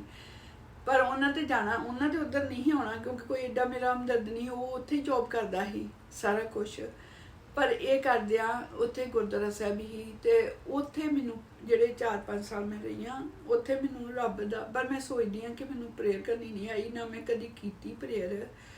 कि रब को मंगिया नहीं कुछ मैं कि मैनूं इदां लगे कि रब दा नाम लेना रब दे लई ते रब दे नहीं रब दा नाम लेना तो उत्थे गुरुद्वारा साहब ही तो मैं सवेरे शाम जाना शुरू कर दिता ते जो मैं सवेरे शाम जानी हाँ तो उत्थे अजे बाबा ही नहीं उस जिन्हां ने बनाया काफ़ी अमीर फैमिली ही ते उन्हां बाबा ही नहीं आउंदे ते मैं भी पाठ करे सारियां औरतां ही पाठ करदियां ही जिन्नियां उत्थे औरतां रहिंदियां पनामा च सारियां रब दा नाम लैंदियां ही सारियां मतलब गुरुद्वारे जाके जिवें गुरुद्वारे पाठ रखाउंदे आ ते पाठ रखिया जांदा ही ते सारियां औरतां पार्टिसिपेट करदियां ही सारियां पाठ करदियां हुंदियां ही कदी किसे दी वारी कदी किसे दी मेरी ते फिर पाठ दा भोग क्योंकि उत्थे ग्रंथी नहीं हैगे ते वो पाठ सारियां औरतां मिल के करदियां ही ते गुरुद्वारा साहब एक फैमिली वो काफ़ी रिच उत्ते बन चुका सी गुरुद्वारा साहब बहुत सोहना ते सारियां पाठ करदियां ही पर मैं सवेरे ते शाम भी जाती ही ते विच भी पाठ करदी हाँ मतलब कि उस टाइम मेरे 5 साल मेरा रब दा नाम लैंदे निकले हुण नहीं मैं करदी पर बहुत कीता उस टाइम फिर मैं जो सवेरे शाम ते उन्होंने कहना कि तू बाबा ही प्रकाश करेगा तो मैं क्या ठीक है तो मैं करती भी हाँ शाम नूं संतोख जाती हाँ तो फिर मैं मतलब जिवें कई बार लेट हो जाती जां कुछ आ तो मैनूं कहन लगे वो घर वाले कि तू ना मतलब कि इदां तू कदी लेट हो जाती है तो कदी नहीं तो तू पैसे लिया कर है ना जो पाठी नूं ते पैसे दिंदे आ ते मैं तो तुहानूं दस्सिया ना भी मैनूं पता ही नहीं उहदी कमाई कित्थे हैगी तो दूजा उत्थे पनामा च जॉब नहीं हैगी औरतां दे लई तुसीं उदां ही मतलब कि औरतां ने इदां ही रहना हुंदा पर उन्हां दे आदमी ही ना मेरा ते मैनूं पता नहीं आ वो कौन सी है ना जिहदे नाल मेरा विआह होया कि वो आदमी है मेरा कि वो कौन है मैनूं नहीं पता वो कौन है तो मैं आख्या ठीक है मैं मंजूर कर ले उन्हें मैं पहलों हाँ ना की मंजूर कर दिया फिर मैं चिट्ठी लिखी मम्मी अपने नूं मैं क्या मैं पाठ करदी हाँ तो मतलब गुरुद्वारे जानी हाँ ਤੇ ਪਹਿਲਾਂ ਵੀ ਮੈਂ ਇਦਾਂ ਕਹਿੰਦੀ ਹਾਂ ਕਿ ਗੁਰਦੁਆਰਾ ਸਾਹਿਬ ਤੇ ਬਹੁਤ ਪਿਆਰਾ, ਮੈਂ ਉੱਥੇ ਸਵੇਰੇ ਸ਼ਾਮ ਜਾਂਦੀ ਰੱਬ ਦਾ ਨਾਂ, ਪਰ ਮੈਂ ਕਦੀ ਉੱਥੋਂ ਨਹੀਂ ਦੱਸਿਆ ਕਿ ਮੇਰੀ ਕੰਡੀਸ਼ਨ, ਮੈਂ ਕਿਸ ਕੰਡੀਸ਼ਨ 'ਚ ਪਲ ਰਹੀ ਹੈਗੀ ਆ, ਬਿਲਕੁਲ ਨਹੀਂ ਕਦੀ ਉਹਨਾਂ ਨੂੰ ਚਿੱਠੀ ਪਾ ਕੇ ਦੱਸਿਆ। ਚਿੱਠੀ 'ਚ ਹਮੇਸ਼ਾ ਜਿਵੇਂ ਦੱਸਿਆ ਨਾ, ਉਹ ਫੇਕ ਚੀਜ਼ਾਂ ਜਦੋਂ ਹੁੰਦੀਆਂ ਨਾ ਇਨਸਾਨ ਨੂੰ, ਉਹ ਨਾ ਆਪਣੇ ਜੋਗੇ ਰਹਿ ਦਿੰਦੀਆਂ ਨਾ, ਮਤਲਬ ਕਿ ਨਾ ਇਨਸਾਨ ਡਿਸੀਜਨ ਲੈ ਪਾਉਂਦਾ। ਤੇ ਮੈਂ ਦੱਸਦੀ ਹੁੰਦੀ ਹਾਂ, ਫਿਰ ਮੈਂ ਚਿੱਠੀ ਲਿਖੀ ਆਪਣੇ ਮੰਮੀ, ਫਿਰ ਉਹ ਚਿੱਠੀ ਜਿਵੇਂ ਮੈਂ ਪਾਉਂਦੀ ਹਾਂ 15 ਦਿਨਾਂ ਬਾਅਦ ਜਾਂਦੀ, ਫਿਰ ਉੱਥੋਂ ਚਿੱਠੀ ਆਉਂਦੀ। ਇੱਦਾਂ ਮੈਂ ਸਹੁਰਿਆਂ ਨੂੰ ਵੀ ਲਿਖ ਦਿੰਦੀ ਹਾਂ, ਬੜੀ ਮਤਲਬ ਕਿ ਉਹਨਾਂ ਨੂੰ ਵੀ ਬੀਜੀ ਪਾਪਾ ਜੀ ਕਹਿ ਕਰਕੇ ਬੜੀ ਕਹਾਣੀ ਲਿਖਣੀ, ਅੱਜ ਕਿਵੇਂ ਬੀਤੀ, ਕੱਲ ਕਿਵੇਂ ਬੀਤੀ, ਮਤਲਬ ਕਿ ਉਹਨਾਂ ਨੂੰ ਵੀ ਲਿਖਣੀ ਹੈ, ਇੱਧਰ ਵੀ ਲਿਖਣੀ। ਪਰ ਵੈਲਿਊ ਮੇਰੀ ਕੋਈ ਨਹੀਂ, ਮੇਰੀ ਵੈਲਿਊ ਮੇਰੇ ਘਰਦਿਆਂ ਲਈ ਹੀ, ਪਰ ਹੋਰ ਕਿਸੇ ਲਈ ਦੁਨੀਆ ਲਈ ਨਹੀਂ ਹੈਗੀ। ਤੇ ਫਿਰ ਮੈਂ ਆਪਣੀ ਮੰਮੀ ਨੂੰ ਲਿਖਿਆ ਕਿ ਮੈਨੂੰ ਨਾ ਉਹ ਪੈਸੇ ਕਹਿੰਦੇ ਕਿ ਲੈ ਲਾ, ਪੈਸੇ ਦਿੰਦੇ। ਮੰਮੀ ਕਹਿੰਦੇ, ਫਿਰ ਮੰਮੀ ਦੀ ਚਿੱਠੀ 15 ਦਿਨ ਬਾਅਦ ਆਈ, ਉਦੋਂ ਤੱਕ ਮੈਂ ਪੈਸੇ ਲੈਣੇ ਸ਼ੁਰੂ ਕਰ ਦਿੱਤੇ ਸੀ। ਤੇ ਕਹਿੰਦੇ ਕਿ ਤੈਨੂੰ ਕੋਈ ਸ਼ਰਮ ਹੈਗੀ, ਅਕਲ ਕਰ ਕੁਛ, ਬਾਬਾ ਜੀ ਦਾ ਪਾਠ ਉੱਦਾਂ ਕਰਨ ਜਾਇਆ ਕਰ। ਉਹਨਾਂ ਨੂੰ ਇਹ ਨਹੀਂ ਪਤਾ ਕਿ ਇੱਕ ਸਾਲ ਦਾ ਬਾਬੇ ਦੀ ਡਿਊਟੀ ਕਰਨ ਲੱਗ ਪਈ ਹਾਂ ਮੈਂ, ਜਿਹੜੇ ਗ੍ਰੰਥੀ ਵਾਂਗੂ ਹੀ, ਕਿ ਸਵੇਰੇ ਤੇ ਸ਼ਾਮ ਕਿਤੇ ਤੂੰ ਪਾਠ ਉੱਦਾਂ ਕਰ ਜਾਇਆ ਕਰ, ਉੱਦਾਂ ਬਾਬਾ ਜੀ ਦਾ ਪ੍ਰਕਾਸ਼ ਚਾਹ ਨਾ ਕਰਿਆ ਕਰ, ਪਰ ਤੂੰ ਤੈਨੂੰ ਸ਼ਰਮ ਨਹੀਂ ਆਉਂਦੀ ਪੈਸੇ ਲੈਂਦਾ। ਉਹਨਾਂ ਨੂੰ ਬਿਲਕੁਲ ਇਸ ਚੀਜ਼ ਦਾ ਪਤਾ ਨਹੀਂ। ਤੇ ਫਿਰ ਮੈਂ ਕੁਛ ਨਹੀਂ ਕਿਹਾ ਹੈ ਨਾ। ਤੇ ਉਹ ਥੋੜੇ ਬਹੁਤੇ ਇਸ ਕਰਕੇ ਦਿੰਦੇ ਸੀ ਕਿ ਮੈਂ ਪੰਕਚੁਅਲ ਮਤਲਬ ਕਿ ਹੋ ਕੇ ਆਈ ਦੇਵਾਂ ਹੈ ਨਾ ਗੁਰਦੁਆਰੇ, ਤੇ ਮੈਂ ਜਾਂਦੀ ਵੀ ਰਹੀ ਪੂਰਾ। ਪਰ ਮਤਲਬ ਕਿ ਮੰਮੀ ਨੇ ਇਹ ਭੇਜਿਆ ਕਿ ਤੂੰ, ਮੈਂ ਨਹੀਂ ਚਾਹੁੰਦੀ ਤੂੰ ਇੱਕ ਪੈਸਾ, ਤੈਨੂੰ ਕੋਈ ਜ਼ਰੂਰਤ ਨਹੀਂ ਹੈਗੀ, ਮਤਲਬ ਕਿ ਬਿਲਕੁਲ ਇੱਦਾਂ ਨਾ ਕਰੀ। ਤੇ ਪਰ ਮੈਨੂੰ ਲੱਗਦਾ ਮੈਂ ਉਹ ਚੀਜ਼ ਨਹੀਂ ਇੱਕ ਸੁਣੀ ਮੰਮੀ ਦੀ, ਬਾਕੀ ਸਭ ਚੀਜ਼ਾਂ ਮੈਂ ਸੁਣਦੀ ਹਾਂ, ਮਤਲਬ ਸਭ ਚੀਜ਼ਾਂ ਦੇ ਉੱਤੇ ਹਾਂ ਕਰਦੀ ਹਾਂ, ਉਹ ਨਹੀਂ ਚੀਜ਼ ਸੁਣੀ ਸੀ। ਕਿਉਂਕਿ ਮੈਂ ਉਹਨਾਂ ਪੈਸਿਆਂ ਦੇ ਕੀ ਕਰਦੀ ਹਾਂ ਵੀ ਜੇ ਮੈਨੂੰ ਇਹ ਹੀ ਵੀ ਮੈਂ ਕੋਈ ਚੀਜ਼ ਗਿਫਟ ਭੇਜਾਂ ਆਪਣੇ ਘਰ, ਤੇ ਮੈਂ ਉਹ ਪੈਸੇ ਦਾ ਕੀ ਕਰਦੀ ਹਾਂ, ਬਾਬਾ ਜੀ ਗੁਰੂ ਗ੍ਰੰਥ ਸਾਹਿਬ ਸੀ ਸਾਡੇ ਘਰ, ਆਪਣੇ ਮੇਰੇ ਕਿਸੇ ਪਿੰਡ ਮੰਮੀ ਦੇ ਘਰ, ਤੇ ਬਾਬਾ ਜੀ ਦਾ ਪ੍ਰਕਾਸ਼ ਸੀ, ਤੇ ਮੈਂ ਇੱਕ ਲਿਆਉਂਦੀ ਨਹੀਂ ਹਾਂ ਰੁਮਾਲੇ ਸਾਹਿਬ, ਕੱਪੜਾ ਲਿਆ ਕੇ ਤੇ ਉਹਦੇ ਉੱਤੇ ਕੱਢਦੀ ਰਹਿੰਦੀ ਹਾਂ ਹੈ ਨਾ, ਮਤਲਬ ਉਹਦੇ ਉੱਤੇ ਕੱਢ ਕੇ ਤੇ ਰੁਮਾਲੇ ਸਾਹਿਬ ਬਣਾ ਕੇ ਤੇ ਮੈਂ ਇੰਡੀਆ ਭੇਜ ਦਿੰਦੀ ਹਾਂ। ਕਦੀ ਵਿੱਚੋਂ ਮਿਲ ਜਾਂਦਾ ਸੀ, ਕਦੀ ਗਵਾ ਜਾਂਦੇ ਸੀ, ਏਦਾਂ ਬਸ ਮਤਲਬ ਕਿ ਟਾਈਮ ਜਿਵੇਂ ਪਾਸ ਕਰਦੀ ਹਾਂ। ਤੇ ਇਹ ਚੀਜ਼ਾਂ ਹੁੰਦੀਆਂ। ਫਿਰ ਉਹ ਜਿਹੜਾ ਲੱਗ ਹੋ ਕੇ ਸੀਨ ਦਾ ਤੁਹਾਨੂੰ ਦੱਸਦੀ ਹਾਂ, ਲੱਗ ਹੋ ਗਿਆ, ਲੱਗ ਵੀ ਰੋਜ਼ ਕੁੱਟ ਪੈਣੀ, ਉਹਨੇ ਰਾਤ ਨੂੰ ਚੱਲ ਜਾਣਾ, ਮੈਂ ਉੱਥੇ ਇਕੱਲੀ ਮਤਲਬ ਕਿ ਸੁੱਤੀ ਹੋਣਾ, ਦਿਨੇ ਉਹਨੇ ਆਉਣਾ, ਤੇ ਮਤਲਬ ਕਿ ਮੈਂ ਖਾਣਾ ਖੂਣਾ ਬਣਾ ਦੇਣਾ, ਉਹਨੇ ਖਾ ਲੈਣਾ, ਰਾਤ ਲਈ ਵੀ ਉਹਨੂੰ ਬਣਾ ਦੇਣਾ, ਤੇ ਮੈਂ ਬਾਹਰ ਬੈਠੀ ਰਹਿਣਾ, ਬਾਹਰ ਇੱਕ ਬੈਂਚ ਜਿਹਾ ਪਿਆ ਹੋਣਾ, ਮੈਂ ਉੱਥੇ ਬੈਠੀ ਰਹਿਣਾ। ਤੇ ਜੇ ਮੈਂ ਅੰਦਰ ਜਾਣਾ ਤੇ ਮੈਂ ਆਖਿਆ ਮੈਂ ਇੱਕ ਟੇਪ ਰਿਕਾਰਡ ਲੈਣੀ ਆ, ਟੇਪ ਰਿਕਾਰਡ ਵੀ ਮੈਂ ਬਲਕਿ ਤੂੰ ਤੇ ਸੁਤਾ ਨਾ, ਤੇ ਕਮ ਸੇ ਕਮ ਵੀ ਨਾ ਉਹ ਵੀ ਕਵੇ ਨਹੀਂ। ਤੇ ਪਰ ਮੈਂ ਤੁਹਾਨੂੰ ਦੱਸਿਆ ਸੀ ਨਾ, ਮੈਂ ਉੱਥੋਂ ਪੈਸੇ ਲੈ ਲਾ ਪਈ ਹਾਂ, ਤੇ ਮੈਂ ਕੁਛ ਏਦਾਂ ਕਰ ਲਾਂ ਵੀ ਬਾਅਦ ਵਿੱਚ ਉਹ ਕਵੇ ਕਿ ਤੈਨੂੰ ਕਾਹਦੀ ਲੱਗੀ ਹੋਈ। ਮੈਂ ਕਿਹਾ ਨਹੀਂ, ਕਿ ਮੈਂ ਮਤਲਬ ਕਿ ਉਹਨੂੰ ਸੁਣ ਲਿਆ ਕਰੂੰਗੀ। ਜ਼ਿਆਦਾ ਉਹ ਕੈਸਟ ਦਾ ਜ਼ਮਾਨਾ ਹੁੰਦਾ ਸੀ ਉਦੋਂ, ਕੈਸਟਾਂ ਦਾ, ਤੇ ਹੈ ਨਾ। ਮੈਂ ਕਿਹਾ ਮੈਂ ਉੱਥੇ ਕੈਸਟ ਲਾ ਕੇ, ਮੇਰੇ ਕੋਲ ਕੈਸਟ ਬਹੁਤ ਨੇ, ਮੈਂ ਉਹ ਸੁਣਿਆ ਕਰੂੰਗੀ। ਤੇ ਮੈਂ ਲੈ ਲਈ, ਤੇ ਮੈਂ ਲੈ ਲਈ, ਤੇ ਮੈਂ ਜੇ ਮਿਊਜ਼ਿਕ ਲਾਇਆ, ਜੇ ਪਹਿਲਾ ਦਿਨ ਹੀ ਹੋਇਆ, तो उन्हें चुक के तोड़ देती। मैं कभी नहीं उस कमरे लाया, पर दूजे च जाके लाया, तो उन्हें चुक के वो भी तोड़ देती। मैं फिर एक छोटा जिहा लिआंदा है ना, तो भी चल म्यूजिक सुन लैनी आ। मैनू नहीं पता कि वो ही मेरे ही उल्ट पाऊगा वो म्यूजिक सुनने वाला। तो उन्हें बस कि कुटना ही, बस सवेरे भी इदा गुस्से च ही जाना, तो बस एक जगह रखी हुई जिते बस उन्होंने पैसों का भी वो पैसे लियाने, पैसे लकाने, फिर उन्हें लकाए हुए पैसा बस वो ही जो मैनू खाना मिलता ही, तो वध मेरी कोई जिंदगी नहीं हैगी। तो वो पैसों इंडिया भेजना मनती है कि हर एक जो इंसान आया होंदा, पर कम से कम जी नाल लैके आए जे ਉਹਨੂੰ ਜਾਨਵਰ ਨਾ ਸਮਝੋ, ਉਹਨੂੰ ਵੀ ਇੱਕ ਔਰਤ ਸਮਝੋ ਕਿ ਉਹਦੀ ਵੀ ਕੋਈ ਫੀਲਿੰਗ ਹੈਗੀ ਆ, ਵੀ ਪਿਆਰ ਉਹਨੂੰ ਨਹੀਂ ਕਰਨਾ ਤੁਸੀਂ, ਉਹਨੂੰ ਕੋਈ ਚੀਜ਼ ਦੀ ਡਿਮਾਂਡ ਉਹ ਨਹੀਂ ਕਰ ਸਕਦੀ। ਕੋਈ ਜਿਵੇਂ ਘਰ ਵਿੱਚ ਟੀਵੀ ਚਾਹੀਦਾ ਜਾਂ ਇਹ ਟੇਪ ਰਿਕਾਰਡ, ਇਹੋ ਜਿਹੀਆਂ ਚੀਜ਼ਾਂ ਸੜੀਆਂ ਚੀਜ਼ਾਂ ਜਿਹੜੀਆਂ ਮੇਰੇ ਘਰ 'ਚ ਪੇਕੇ ਘਰ 'ਚ ਰੁਲਦੀਆਂ ਫਿਰਦੀਆਂ ਸੀ, ਉਹਨਾਂ ਨੂੰ ਮੈਂ ਦੱਸੀ ਆ ਕੇ ਬਾਹਰ, ਤੇ ਯਕੀਨ ਕਰਦੇ ਉਹਨਾਂ ਨੂੰ ਦੱਸੀ। ਤਾਂ ਆਪਣੇ ਘਰ ਮੈਂ ਪਾਕਿਸਤਾਨੀ ਡਰਾਮੇ ਵੇਖਣ ਡਈ ਹੁੰਦੀ ਹਾਂ, ਤਾਂ ਕਿੱਥੇ ਮੈਂ ਆ ਕੇ ਬਾਹਰਲੇ ਦੇਸ਼ ਵਿੱਚ ਇੱਕ ਸੜੇ ਜਿਹੇ ਟੀਵੀ ਨੂੰ ਵੀ ਦੱਸੀ ਮੈਂ, कि मैं टीवी तां लेना चाਹੁੰਦੀ ਹਾਂ कि ਜਦੋਂ ਹੋਰ कुछ नहीं हैगी ਤੇ मैं अपने घर मैं ये ना ढूंढी हाँ कि अपने घर मेरे रिकॉर्ड प्लेयर हर चीज़ां ਤੇ मैं बाहरले मुल्क च आई हुई कहना ਤੇ ਉਹਨੇ ना ਉਹਨੂੰ ਤੋੜਿਆ फिर मैं छोटी जी ले ली ਤੇ फिर की कीता ਉਹਨੇ ਕੁੱਟਣਾ ਤੇ ਕੁੱਟ ਕੇ मैं जो फिर अगों गालां ਕੱਢਦੀ ਹਾਂ ਤੇ ਗਾਲਾਂ ਕੱਢ ਕੇ ਤੇ ਉਹਨੇ ਹੋਰ ਕੁੱਟਣਾ ਤੇ ਉਹ ਜਿਹੜੀ ਮੇਰੀ ਟੇਪ ਰਿਕਾਰਡ ਸੀ ਉਹਦੇ ਵਿੱਚ ਕੈਸੇਟ ਪਾ ਕੇ ਰਿਕਾਰਡਿੰਗ ਕਰਨੀ ਉਹਨੇ ਹੋਰ ਕੁੱਟਣਾ ਕਿ ਚੰਗੀ ਤਰ੍ਹਾਂ ਕੁੱਟਣਾ ਕਿ ਉਸ ਚੀਜ਼ ਕਿ ਮੈਂ ਹੋਰ ਕਰਾਂ ਤੇ ਫਿਰ ਉਹਨੇ ਜਾ ਕੇ ਉਹਨਾਂ ਸਾਰਿਆਂ ਨੂੰ ਸੁਣਾਉਣੀ ਲਾ ਕੇ ਆ ਵੇਖੋ ਜੀ ਮਾਸੀ ਜੀ ਸੁਣੋ ਸਾਰਿਆਂ ਨੇ ਸੁਣਨੀ ਮੈਂ ਜਾਣਾ ਲੋਕਾਂ ਨੇ ਹੱਸਣਾ ਹੋਰ ਵੀ ਕਈ ਕਜਨ ਆਲੇ ਦੁਆਲੇ ਆਏ ਹੋਏ ਸੀ ਤੁਹਾਨੂੰ ਪਤਾ ਪਨਾਮਾ ਚ ਹਨਾ ਤੇ ਹੋਰ ਆਲੇ ਦੁਆਲੇ ਹੋਰ ਵੀ ਲੋਕ ਦੂਰ ਦੇ ਲੋਕ ਵੀ ਆਏ ਹੋਏ ਹਨਾ ਕਿ ਉੱਥੇ ਜੀ ਲੋਕਾਂ ਨੂੰ ਵੀਜ਼ਾ ਮਿਲ ਜਾਂਦਾ ਸੀ ਤੇ ਉਹਨਾਂ ਵੀ ਬੰਦਿਆਂ ਨੇ ਹੱਸਣਾ ਮੇਰੇ ਤੇ ਉਹਨਾਂ ਕਹਿਣਾ ਪ੍ਰਦੀਪ ਤੂੰ ਗਾਲਾਂ ਕੱਢਣ ਡਈ ਹਾਂ ਉਹਨੇ ਮਤਲਬ ਕਿ ਮੈਨੂੰ ਇੰਨੀ ਸੀਖ ਇੰਨਾ ਕੁੱਟਣਾ ਕਿ ਗੱਲ ਤੋਂ ਇਲਾਵਾ ਹੋਰ ਕੁਛ ਮੈਨੂੰ ਕੋ ਹੈਗਾ ਹੀ ਨਹੀਂ ਹੋਰ ਕਰਨ ਲਈ ਮਤਲਬ ਉਹਨੇ ਹੋਰ ਜ਼ਿਆਦਾ ਮਾਰਨਾ ਤੇ ਮੈਂ ਜਿਹਦੇ ਨਾਲ ਹੋਰ ਜ਼ਿਆਦਾ ਕਰਾਂ ਠੀਕ ਹੈ ਚੱਲਦਾ ਰਿਹਾ ਤੇ ਇੱਕ ਲਾਗੇ ਗਵਾਂਢ ਹੀ ਹੋ ਰਹੀ ਇੰਡੀਅਨ ਤੇ ਜਦੋਂ ਫਿਰ ਉਹ ਚਲੇ ਗਿਆ ਤੇ ਫਿਰ ਮੈਂ ਉਹਨਾਂ ਨਾਲ ਦੋਸਤੀ ਬਣਾਈ ਤੇ ਜਦੋਂ ਇਹ ਸ਼ਾਮ ਨੂੰ ਨਿਕਲ ਜਾਣਾ ਨਾਲ ਹੀ ਆਪ ਡੋਰ ਉਹ ਤੇ ਉਹਨਾਂ ਦੇ ਸਾਹਮਣੇ ਤੇ ਮੈਂ ਉੱਥੇ ਜੇ ਉਹਨਾਂ ਦੇ ਨਿਆਣਿਆਂ ਨਾਲ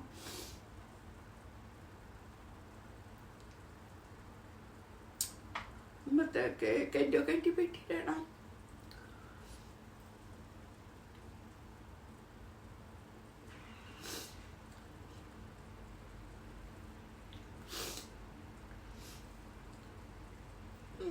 मतलब लगना काफ़ी सहारा है मैनू है ना कि जिवें उन्होंने मतलब डोर खुले ही मेरे लिए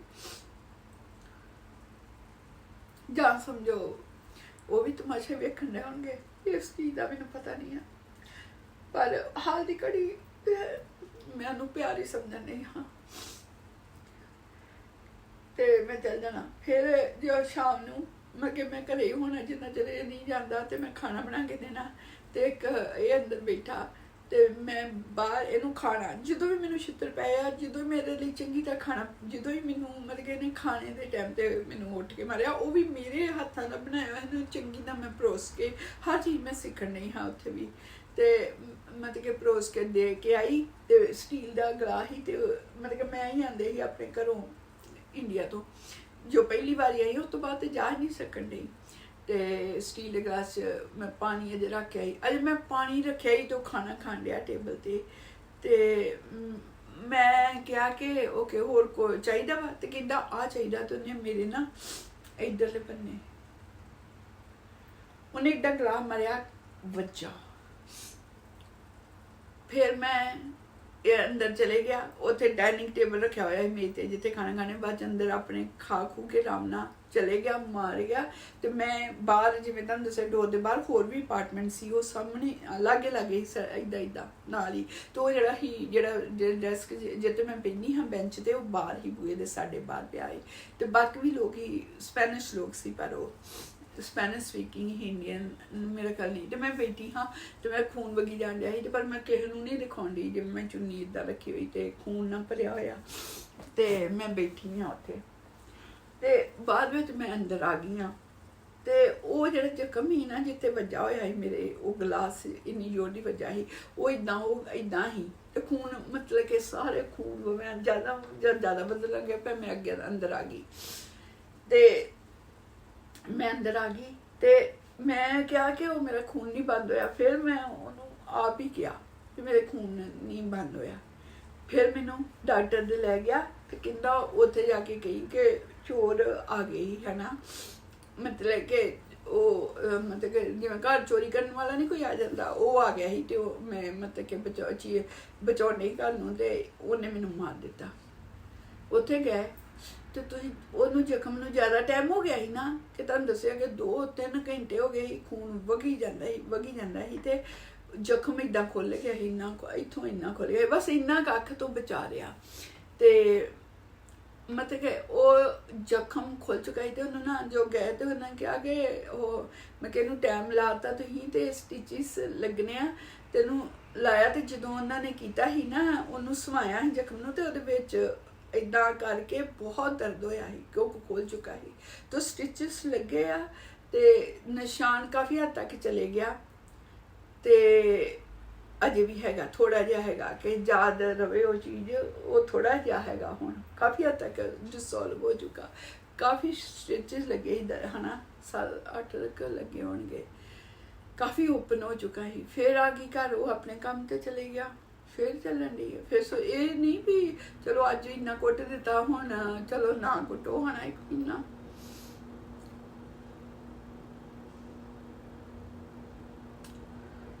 ਫਿਰ ਜਿਵੇਂ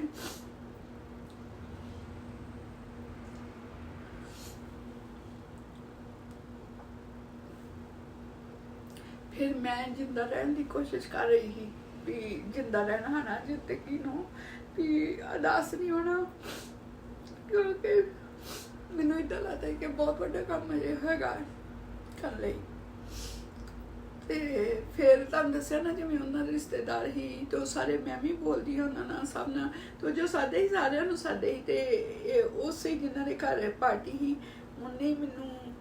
ਅੱਜ ਹੀ ਮੇਰੀ ਟਿਕਟੋਕ ਤੇ ਜਿਹੜੀ ਮੇਰੀ ਫੋਟੋ ਦੀ ਵੇਖਦੇ ਨਾ, ਤੇ ਮੈਂ ਚੌਰ ਸਾਹਿਬ ਖੜੀ,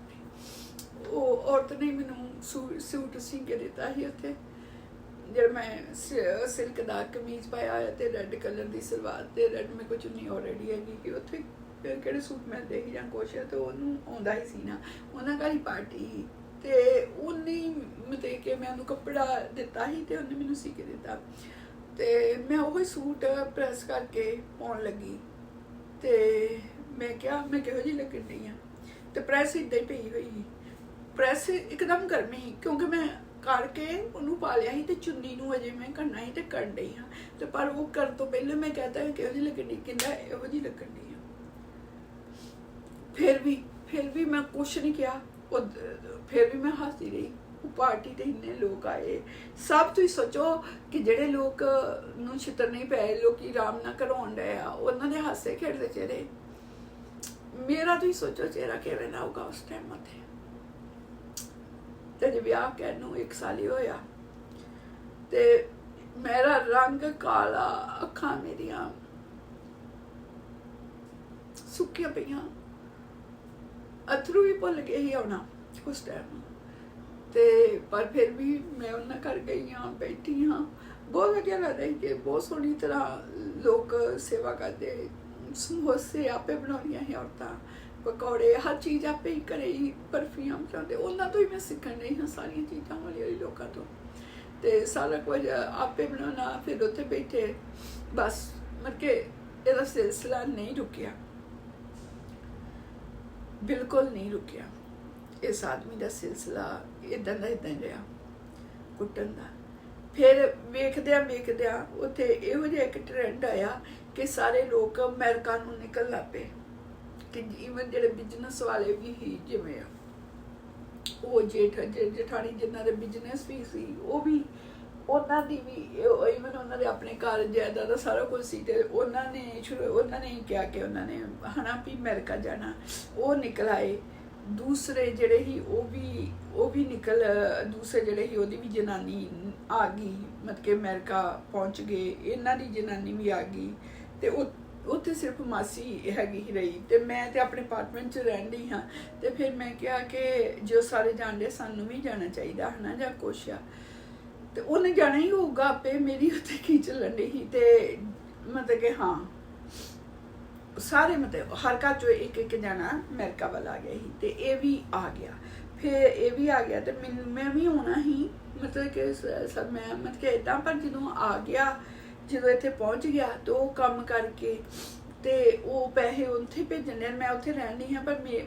ਮੈਂ ਵੀ ਆਈ ਹਾਂ ਪਹਿਲੋਂ, ਪਰ ਮੇਰਾ ਸਫਲ ਨਹੀਂ ਹੋਇਆ, ਭੇਜਿਆ ਸੀ ਮੈਨੂੰ ਵੀ ਪਹਿਲੋਂ, ਪਰ ਹੋਇਆ ਨਹੀਂ। ਪਰ ਇਹ ਫਿਰ ਮੈਂ ਉੱਦਾਂ ਹੀ ਚਲੇ ਗਈ। ਫਿਰ ਇਹ ਆਇਆ ਪਹਿਲੋਂ, ਤੇ ਇਹ ਆਪਣੇ ਕੰਮ 'ਚ ਲੱਗ ਗਿਆ, ਪੈਸੇ ਕਮਾਉਣ ਲੱਗ ਪਿਆ, ਘਰਦਿਆਂ ਨੂੰ ਭੇਜਣ ਲੱਗ ਪਿਆ, ਤੇ ਇਹਨੂੰ ਇਹ ਚੇਤਾ ਨਹੀਂ ਕਿ ਮੈਨੂੰ ਵੀ ਫੋਨ ਕਰਨਾ, ਮੈਨੂੰ ਕਦੀ ਫੋਨ ਨਹੀਂ ਕਰਨਾ, ਕੁਛ ਨਹੀਂ। ਤੇ ਮੈਂ ਅਪਾਰਟਮੈਂਟ 'ਚ ਹਾਂ, ਤੇ ਸਾਰੇ ਜਿਨ੍ਹਾਂ ਦੇ ਤੁਹਾਨੂੰ ਮੈਂ ਦੱਸਿਆ, ਜਿਨ੍ਹਾਂ ਦੇ ਲਾਗੇ ਮੇਰੇ ਗੁਆਂਢੀ ਹੀ ਸੜਕ 'ਤੇ, ਜਿਹੜੇ ਮੇਰੇ ਦੁੱਖ ਸੁੱਖ ਦੇ ਹੁੰਦੇ ਸੀ, ਤੇ ਉਹਨਾਂ ਨਾਲ ਮੇਰਾ ਕਾਫੀ ਦਿਲ ਲੱਗਾ ਹੋਇਆ ਸੀ, ਕਿ ਜਿਵੇਂ ਇੱਕ ਸਹਾਰਾ ਸੀ ਮੇਰੇ ਲਈ। ਤੇ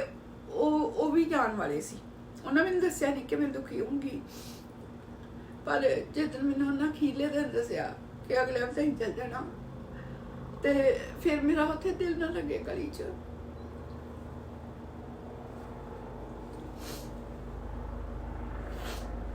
क्योंकि जेडे मेन जिन्ना सब सद्या ही उन्होंने च भी चले गए ही, सिर्फ एक मासी उन्होंने घर बच्चे भी उन्होंने मेरे ख्याल जा चुके ही। जो दूसरा सी जो आदमी आता मैंने मेरे मुँह से तेजाबा देना, वो अजे उत्थे ही, उसकी वाइफ जा चुकी, तो बच्चे इत्थे ही, वाइफ भेज चुका ही उत्थे अमेरिका च इत्थे। तो फिर मैं वो अपार्टमेंट च रहनी है जिस तो उत्थे इंडियन सी, तो वो भी मतलब कि वो पंजाबी अपने, तो उन्होंने नाल तुहानूं दस्सिया बोलचाल ही, तो उन्होंने भी पहला नहीं दस्सिया भी मैं इदा होंगी जो अखीर ते दस्सिया, तो पर मैं आख्या भी तुसीं अपनी जिंदगी बनानी है ना, मैं दिल में सोचा मैं क्यों होंगी ना भी किसे लिए है ना। तो फिर वो भी चले गए, तो फिर मैं अपार्टमेंट च रहनी, तो मजे की गल वेखो कि मैनू ये नहीं समझ आती कि मैं इत्थे रवां या कित्थे रवां, कि फोन मैनू नहीं लगता कि उस जगह च हैगा ही मेरे अपार्टमेंट च, कि मैनू नहीं दिता फोन नहीं हैगा ही उत्थे, लवाया नहीं कोई फोन। तो करके वो मासी के घर ही मैं सोचा भी जिन्होंने सब सद्या ही उहदे घर चल जा, पर उहदे घर मैं कई चीज़ों तो जान लिया भी वो बहुत मैनू प्यार करते ही, इज्जत करते ही, पर जिवें ये जिहड़ा बलदेव ही वो उन्हां लई प्रायोरिटी ही मेरे नालों ज़्यादा। तो वो जो गल्लां दसदा रहिंदा वो तो तुहानूं पता वा, जे तुसीं आले दुआले किसे दियां चुगलियां करी जाओ, गल्लां करी जाओ, वो इंसान भावें उहो जिहा ना होवे, पर लाजमी आ कि सारिआं नूं असर हो जाता भी ये बंदा वाकई इदा, उस इंसान सोचता ही नहीं, क्योंकि वो फिर उन्होंने दोवां चों एक नूं चुनना हुंदा ना, तो उन्होंने जिहड़ा नंबर 1 ते उहदा वा जिहदी प्रायोरिटी है उन्होंने चुनगे ना। तो मेरा हाल इदा ही, मैनू याद है कि जिवें वो सारे मीट खांदे जां कुछ खांदे, तो मैनू ना इंडिया वालियां यादां आउंदियां, गुड़ वाले चौल बनाने मैं एक दिन बनाए जो मैं उन्हें घर रही हुंदी हाँ, ओही जिहड़ियां गल्लां पिछे होंदियां, तो मैं तुहाडे नाल शेयर करदी हाँ।